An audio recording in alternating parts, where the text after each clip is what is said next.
इस चैनल को सब्सक्राइब कर दीजिए, बहुत सारा प्यारा से बात दीजिए, क्योंकि भाई बहुत मेहनत करता है हमारे लिए। तो हमारे जितने भी फैंस हैं इन चैनल को सब्सक्राइब करिए, ढेर सारा प्यारा से बात दे। Love you. नमस्ते, प्रणाम। मेरा नाम पुष्पिंदर और आपका स्वागत है मिस्टर पुष्पिंदर यूट्यूब चैनल पर। दोस्तों बता दें, धड़कन धनंजय जी का एक और बवाल लेवल का सॉन्ग आ रहा है, जिस सॉन्ग का टाइटल है पहली नज़र को सलाम। आप लोग स्क्रीन पर वीडियो का पोस्टर देख रहे होंगे। आप लोगों को कैसा लगा कमेंट कर जरूर बताएं।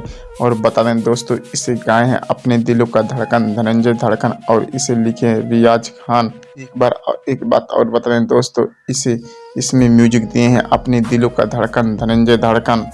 और दोस्तों, ये आज ही धड़कन धनंजय इंटरटेनमेंट पर रिलीज हो चुका है। जो भाई लोग इस सॉन्ग को नहीं सुने हैं, जाके धड़कन धनंजय इंटरटेनमेंट पर सुन सकते हैं। ऐसे धड़कन धनंजय जी का गाने के बारे में न्यूज़ सुनना चाहते हैं तो हमारे चैनल को लाइक शेयर सब्सक्राइब करना ना भूलें। धन्यवाद।